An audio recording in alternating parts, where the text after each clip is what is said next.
अल्लाह ही अल्लाह किया करो, दुख न किसी को दिया करो, जो दुनिया का मालिक है नाम उसी का लिया करो। दाद खाज खुजली का जड़ से इलाज डॉक्टर शेख नाजिम से कांटेक्ट कीजिए 8983547069 पर। जोड़ों का दर्द, पाइल्स, बवासीर, एसिडिटी, वजन का कम करना, गुर्दों और मसानों की पथरी, गुप्त रोग, बालों का झड़ना और सफेद होना, इन तमाम बीमारियों के इलाज के लिए हिंदुस्तान आयुर्वेदिक सेंटर जलगांव। अस्सलामु अलैकुम वरहमतुल्लाहि वबरकातुहू। नाजरीन, इस्तकबाल है, स्वागत है आपका viral news live studio Jalgaon Maharashtra India में।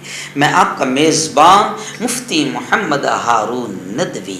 आइए प्यारे मुल्क भारत की बहुत ही ख़ास बड़ी 10 अहम खबरों पर नज़र डालते हैं। लेकिन सबसे पहले मैं अपील करूंगा कि जो साथी नए हैं और अभी तक इस बेबाक सच्चे चैनल से जुड़े नहीं हैं, अगर आप चाहते हो कि आपको मुल्क भारत की और पूरी दुनिया की सही और सच्ची खबरें देखने और सुनने को मिलें, तो फिर आप इस चैनल से जुड़ जाइए। सब्सक्राइब कर लीजिए हमारे इस चैनल को, बेल आइकॉन घंटी के बटन को भी दबा दीजिए, ताकि हमारी हर वीडियो, हर खबर आपको आपके मोबाइल पर मिल सके।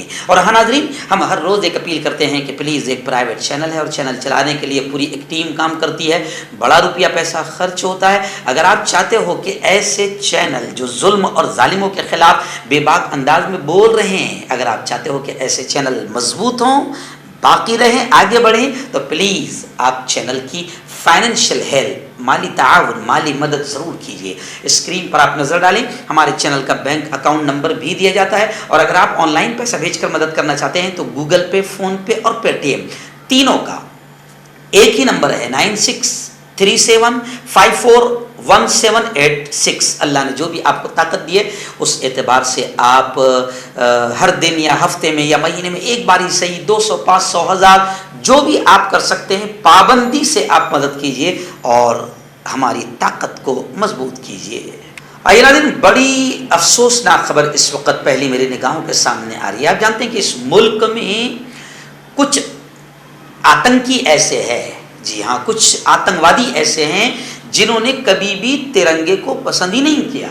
आज मोदी जी ऐलान कर रहे हैं, मुहिम चला रहे हैं, करोड़ों रुपए खर्च हुए हैं, हर घर तिरंगा लगाया जाए। जी हाँ, आज़ादी का अमृत महोत्सव मनाया जाए। और मैंने खुद ने अभी सुबह 7 बजे मेरी बेटी को लेकर घर के छत पर मैंने खुद ने तिरंगा लहराया।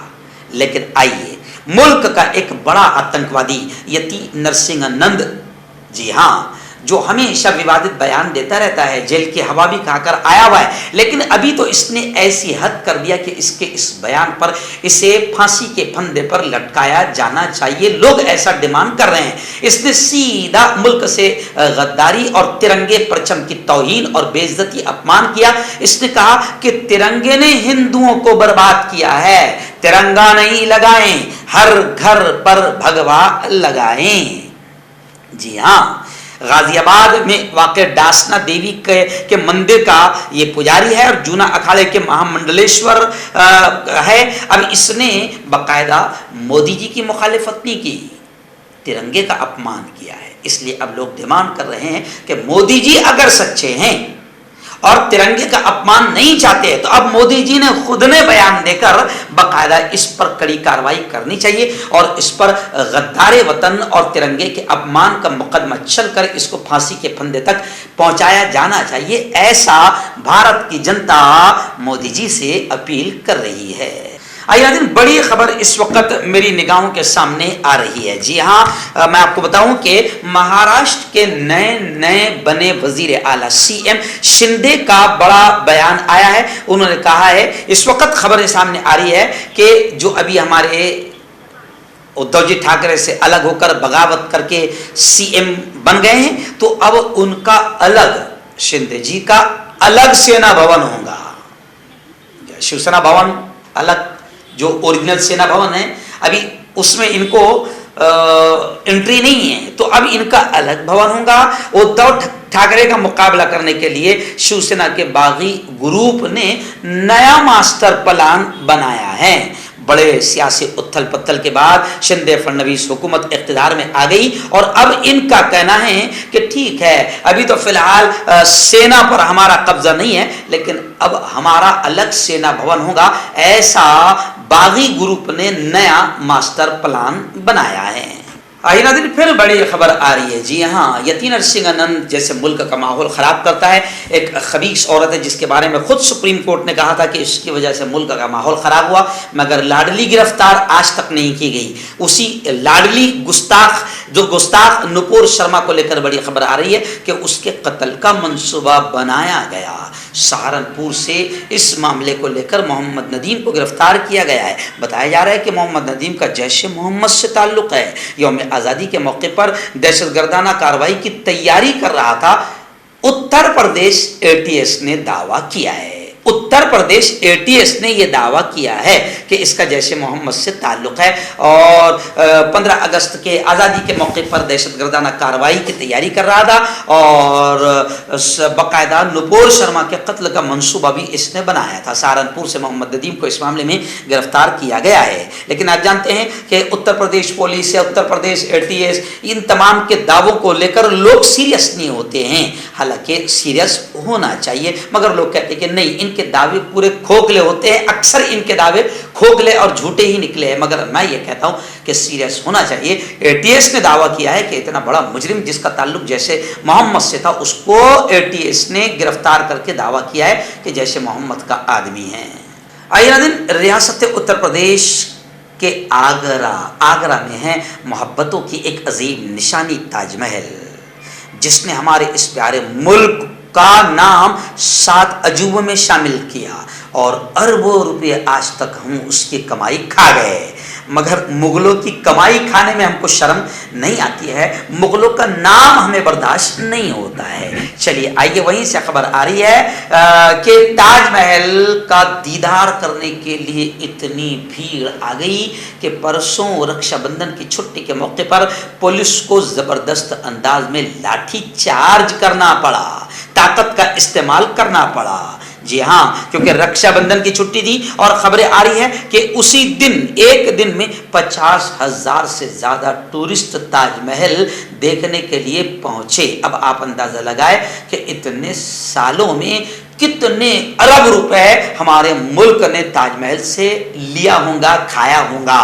मगर मुगलों ने जो कुछ देकर गया उनकी खा तो रहे हैं, मगर उनका नाम हमें पसंद नहीं है। आइए, इस वक्त रियासत कर्नाटक के बेंगलुरु से बड़ी खबर आ रही है। ईदगाह मैदान में कशीदगी का माहौल बन गया। जुमा के पेश नज़र पुलिस को फ्लैग मार्च करना पड़ा। कर्नाटक की राजधानी बेंगलुरु में ईदगाह मैदान के सिलसिले में दो बिरादरियों के दरमियान जारी कशीदगी के दरमियान पुलिस ने जुमा को हालात को काबू में रखने के लिए फ्लैग मार्च किया। शहर में ईदगाह मैदान के ताल्लुक से वजीर रेवेन्यू अशोक के दावे में इस जमीन को महकमे रेवेन्यू की जमीन बताने के बाद अब तनाज़ा शुरू हो गया है। दूसरी तरफ वक्फ बोर्ड भी इस जमीन पर अपना दावा करता है। इस तनाज़े को कांग्रेस के रुकन असम्बली ज़मीर अहमद खान ने मुतनाज़ा ईदगाह मैदान का दौरा करने के बाद और बाद में मीडिया में एक बयान जारी करके ये कहा कि यौम आज़ादी के मौके पर इस जगह पर तिरंगा लहराने के अलावा गणेश पूजा जैसे कोई और प्रोग्राम करने की इजाज़त नहीं दी जाएगी। इसके बाद विश्व सनातन परिषद भी इस तनाज़े में कूद गई और इसके अध्यक्ष ने कहा कि मिस्टर खान सिर्फ एमएलए हैं और वो इस हुकूमत का हिस्सा नहीं है जो इस तरह के बयान दे रहे। तो खैर, कर्नाटक है, कर्नाटक में नीच नाटक हिजाब का हुआ था और वहाँ हुकूमत किसके बताने की ज़रूरत नहीं। लगातार वहाँ से ऐसी नीच हरकतें और माहौल के ख़राब होने की खबरें आ रही है। अगला दिन बड़ी खबर आ रही है रियासत बिहार से। हमारे रिपोर्टर ज़ीशान इलाही ने बताया कि बिहार के नए युवा उप मुख्यमंत्री नायब वज़ीर आला तेजस्वी यादव दिल्ली पहुंचे।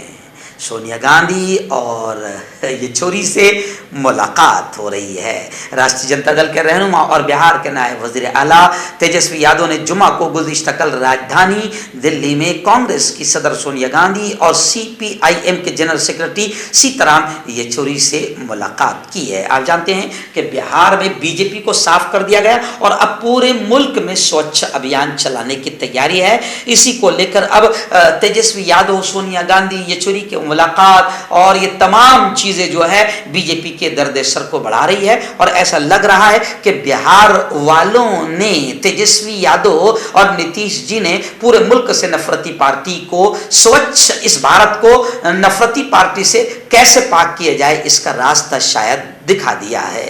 आइए दिन बड़ी खबर आ रही है। आप जानते हैं कि रणवीर सिंह एक बॉलीवुड अदाकार है, मगर कहते हैं कि जब दिमाग सरक जाता है, स्क्रू ढीला हो जाता है तो आदमी कुछ भी कर सकता है, या कभी कभी कुछ लोग शोहरत के लिए किसी भी लेवल पर जा सकते हैं। इसने अपना उरिया नंगा फोटो शूट करवाया। अब जनाब इसके खिलाफ मुंबई के पुलिस स्टेशन, चंबूर पुलिस स्टेशन में शिकायत दर्ज की गई है।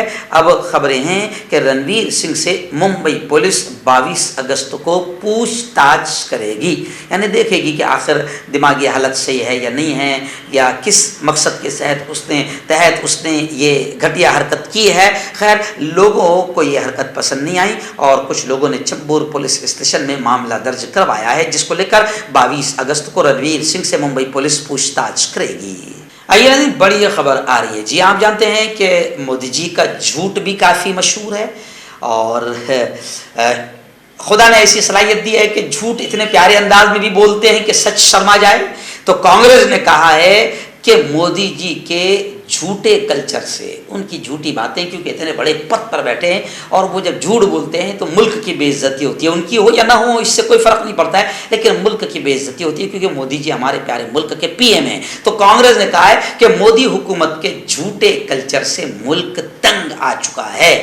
कांग्रेस ने यह भी कहा कि एक भी वादा मोदी ने अब तक पूरा नहीं किया है। कांग्रेस के तर्जुमान ने पार्टी हेडक्वार्टर में प्रेस कॉन्फ्रेंस में कहा कि इस हुकूमत ने अवाम से 2022 तक हर गरीब को घर देने का वादा किया था, हर साल 2 करोड़ नौकरियां, किसानों की आमदनी दुगनी, अहमदाबाद मुंबई बुलेट ट्रेन, ऐसे कई वादे हैं। लेकिन खुदा का शुक्र है एक भी वादा पूरा नहीं हुआ। मैं इसे खुदा का शुक्र कह रहा हूं, क्योंकि अगर पूरा हो जाता तो मोदी जी सच्चे नजर आते। तो मोदी जी ने एक भी वादा पूरा नहीं किया है, तो इसलिए कांग्रेस ने छिड़कर कहा है कि अभी, जैसे मैंने कल मेरे पेपर में डाला, नजवी टाइम्स में मैंने एक खबर डाली, एक कार्टून बनाकर डाला कि मोदी जी हर घर तिरंगा की बात कर रहे हैं। तो एक गरीब एक सरकारी अधिकारी के पास और एक मंत्री के पास पहुंचा और कह रहा है कि साहब, मेरे हाथ में तिरंगा है और मैं घर पर तिरंगा लगाना चाहता हूँ, लेकिन कहाँ लगाऊँ, घर नहीं है।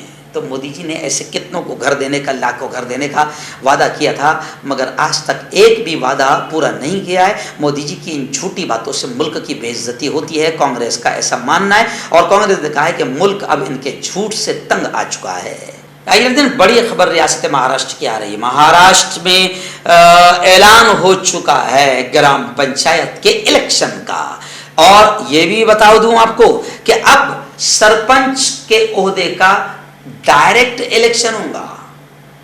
खबरें आ रही है कि 18 सितंबर को वोटिंग, 18 सितंबर को ज़ाब्ते अखलाक नाफिज कर दिया जाएगा और 18 सितंबर को वोटिंग होंगी। ये इलेक्शन बहुत अहम है और महाराष्ट्र में 608 ग्राम पंचायतें हैं जिनके इलेक्शन का ऐलान कर दिया गया है। वहीं पर मैं आपको बताऊं कि ये इलेक्शन बहुत अहम है, क्योंकि रियासत में महाविकास आघाड़ी हुकूमत गिरने के बाद सरपंच को डायरेक्ट अब जनता चुनकर देंगी। इसके अलावा सियासी रिजर्वेशन OBC पर भी लागू होगा। इसलिए इस इलेक्शन पर पूरे महाराष्ट्र की, पूरी रियासत की तवज्जो होगी। आइए बड़ी खबर इस वक्त मेरी निगाहों के सामने आ रही है। जी हाँ, मैं आपको बताऊं कि राहुल गांधी ने फिर सीधा मोदी जी को निशाना बनाते हुए कहा, चाइना पर सवाल उठाते हुए। सबसे पहले आपको बता दूं कि चाइना को लेकर लगातार राहुल गांधी मोदी पर हमले कर रहे हैं, और ये भी कमाल की बात है कि उनका ये मानना है कि गोदी मीडिया के जरिए से चाइना की हकीकत को बताया नहीं जा रहा है। चाइना कितना अंदर घुस गया है इसको बताया नहीं जा रहा है। झूठ, सच को छुपाया जा रहा है और झूठा प्रोपेगेंडा किया जा रहा है। और अभी मैं आपको बताऊं कि हर घर तिरंगा जो मुहिम मोदी जी की तरफ से चलाई गई है, इसमें राहुल गांधी का कहना है कि बड़ी तादाद में तिरंगा चाइना से लिया जा रहा है। तो राहुल गांधी ने सीधा सवाल किया कि मोदी जी, चाइना से तिरंगा क्यों लिया जा रहा है, इसकी वजह जरूर बताएं। हर्बल राइट लाया है आपके लिए मर्दाना कुव्वत का इलाज, वो भी जड़ी बूटियों द्वारा। इसके अलावा आपके जिस्म में किसी जगह पे दर्द हो, आप हमसे दवाइयाँ हासिल कर सकते हैं। देश विदेश में स्क्रीन पर दिए गए नंबर पर कॉन्टैक्ट करें। देसी शिफा लाए हैं मर्द और औरतों के तमाम गुप्त रोगों का इलाज। पहली खुराक में हैरत अंगेज़ असर देखें। अगर आप हमसे इंडिया और इंडिया से बाहर दवाई हासिल करना चाहते हैं, स्क्रीन पर दिए गए नंबर पर कांटेक्ट करें। Thank you. जोड़ों की पुरानी से पुरानी लाइलाज तकलीफ जैसे घुटनों का दर्द, पीठ और कमर का दर्द, कंधे, गर्दन और पैरों में दर्द के लिए संधि प्लस। क्यों होता है जोड़ों में दर्द? क्यों रहती है जोड़ों में जकड़न? क्यों हो जाती है जोड़ों में सूजन? क्यों बन जाती है जोड़ों में गांठ? क्यों थम सी जाती है जिंदगी? जोड़ों की पुरानी से पुरानी लाइलाज तकलीफ जैसे घुटनों का दर्द, पीठ और कमर का दर्द, कंधे, गर्दन और पैरों में दर्द के लिए संधि प्लस प्लस एक संजीवनी बूटी की तरह है, या यूं कहे कि एक स्थायी इलाज साबित हो चुका है। लाखों लोग इसे अपना चुके हैं और दर्द पर विजय प्राप्त कर चुके हैं। जब हम नियमित रूप से संधि प्लस प्लस से मालिश करते हैं तो त्वचा इसे तुरंत ऑब्जर्व करके जोड़ों के सूक्ष्मतम अवस्था में पहुंचा देती है, जिससे जोड़ों में ब्लड का सर्कुलेशन बढ़ जाता है और जोड़ों के मांसपेशियों में मजबूती आती है। आंतरिक सूजन समाप्त हो जाती है, जिससे दर्द में आराम तो मिलता ही है, साथ ही साथ जोड़ों में नई शक्ति भी आती है। हमारे ये प्रोडक्ट ना कि किसी बाजार में मिलता है और ना ही मेडिकल शॉप पे, इसलिए इसे पाने के लिए अभी स्क्रीन के नंबरों पे कॉल करें और ऑर्डर करें। ह्यूमन वेलफेयर फाउंडेशन एक ऐसा इदारा है जो पिछले 20 सालों से जम्मू और कश्मीर में काम कर रहा है। यतीमों, मोहताजों, गरीबों को माली मदद के साथ साथ उनको ट्रेनिंग्स भी करा रहा है ताकि वो अपने पैरों पर खड़े हो। ह्यूमन वेलफेयर फाउंडेशन का ऑर्फेनेज स्किल डेवलपमेंट कम एंटरप्रेन्योरशिप ट्रेनिंग इंस्टीट्यूट प्रोजेक्ट है, जिसका लागत का तखमीना 7 करोड़ है। इसलिए जो भी लोग मदद के काबिल हो, उनसे गुजारिश की जाती है कि वो हमारे अकाउंट्स में ताउन कर सकते हैं। इंडिया के लोग हमारे लोकल अकाउंट में और इंडिया के बाहर के लोग हमारे FCRA अकाउंट में अच्छे काम के लिए ताउन करें, क्योंकि कश्मीर में पिछले कुछ सालों से हालात सही नहीं थे, जिसकी वजह से यतीमों की तादाद में इजाफा हुआ। वो अपने पैरों पे खड़े हो और इज्जत की जिंदगी गुजारें, यही हमारी कोशिश है।